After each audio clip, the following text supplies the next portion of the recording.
I'm Charles Gindy here to do a playtest video this week with Jund. I'm going to start by talking with about the mana base.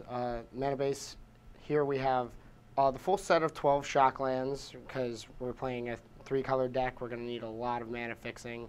We're playing very, very few basics, only the 2 forests to help with our Arbor Elves. We wanted to make sure, as a Jund deck, that these Arbor Elves aren't completely dead in our 3-color deck, so we have to play at least 10 forests.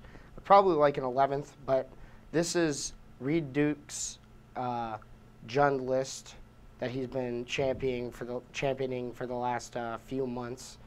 I'm sure you guys see it and it looks familiar.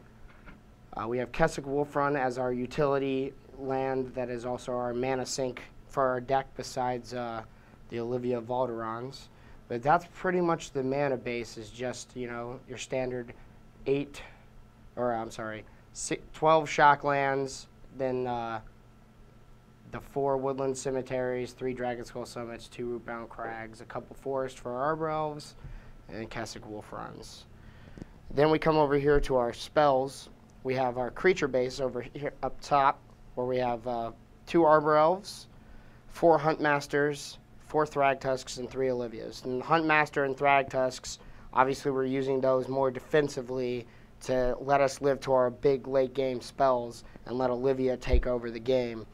When we can't beat them with creatures, we also have our Planeswalker angle. We have 2 Garruk Primal Hunters and 3 Liliana the Veils, both very good against the control matchups.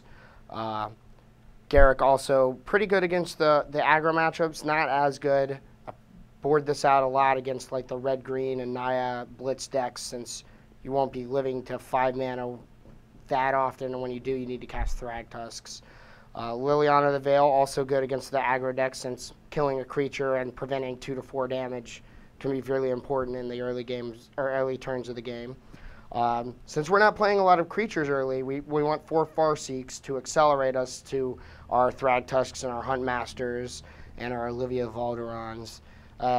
Again, since we're not playing a lot of creatures, we got to play a lot of spot removal spells. And the ones that Reed chose, which I really like a lot, are the 2 Tragic Slips, 2 Abrupt Decays, a Dreadbore, a Murder, and a Mizzy Mortars. That's our spot removal. Now, Mizzy Mortars also doubles as a mass removal, which gives us a lot of versatility. But I really like the choice of these 6 spot removal spells, since it lets us not only diversify our curve a lot, but it gives us a lot of options to destroy different things, since Abrupt Decay can hit stuff like Domri Rod, Liliana the Veil, and it can also kill, the early mana creatures and Flinthoof Boar and Burning Tree Emissary, and even against Esper, like they have Blind Obedience sometimes, and they always have like Augur and Snapcaster. So stuff like Abrupt Decay is never going to be dead. And Planeswalkers have started picking back up, so I wanted, I like the fact that you can kill at least one Planeswalker in the deck without having to just Miracle Bonfire or attack it with a creature and hopefully have a Wolfrun in play. And then last is this Murder. It's really just nice to have a catch-all, kill whatever creature you want, since stuff like Angel of Serenity is picked back up, and we don't really have a ton of ways to remove that. The last couple cards in the deck are these 2 Ground Cells, which are obviously hedges to help with the Junk Reanimator matchup. And it's also fine in the blue-white matchup, since it turns off their Snapcaster mages, but at the very least, it cycles, so it's never going to be completely dead, but against most of the aggro matchups, you are going to be boarding this out. And then our other big spell that we're using as a mana sink is a Rakdos Return. Now, this can finish off the game really quickly. Discarding 3 cards or 4 cards from their hand can pretty much be their whole hand. And if they don't have a hand, we can easily just take over with our bigger and better spells. And that's pretty much it for the main deck. Now I'm going to talk about the sideboard. Okay, and here's our sideboard for this Jund deck that we're playing today. We have 2 Pillar of Flames, another hedge for the aggro matchup, along with 2 more Bonfires to go to the full 4 after sideboard.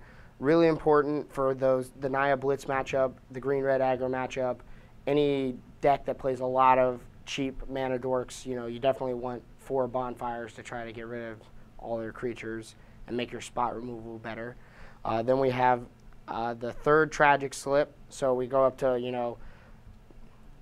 a total of 9 spot removal spells after board against all those cheap creature decks to give us, since we don't have a lot of card drawing, we want to make sure to kill all their early guys and just beat them with a Thragtusk. Then our one more Liliana of the Veil, another hedge towards the Esper control matchups. Any of the control matchups, basically, you want another Liliana of the Veil.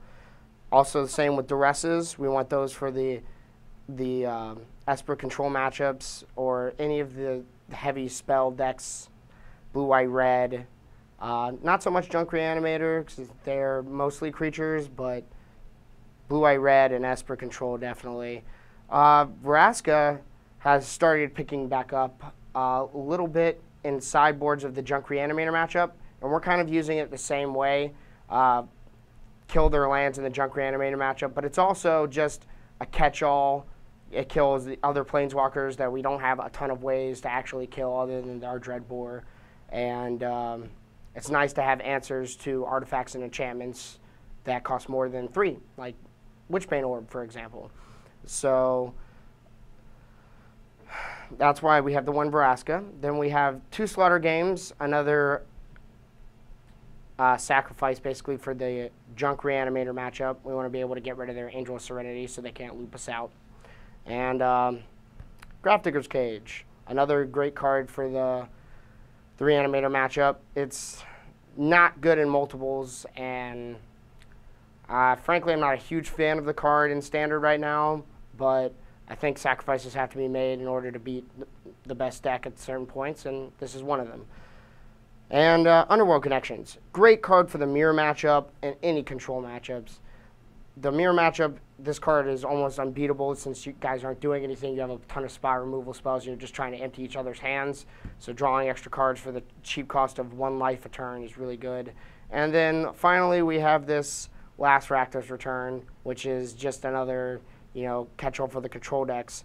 So like for the control decks, we're boarding in this half of our deck, and our sideboard, and then for the aggro match, we're kind of boarding in this half of our sideboard, because you can board in Liliana against the aggro decks too if you really think that that extra spot removal spell is needed.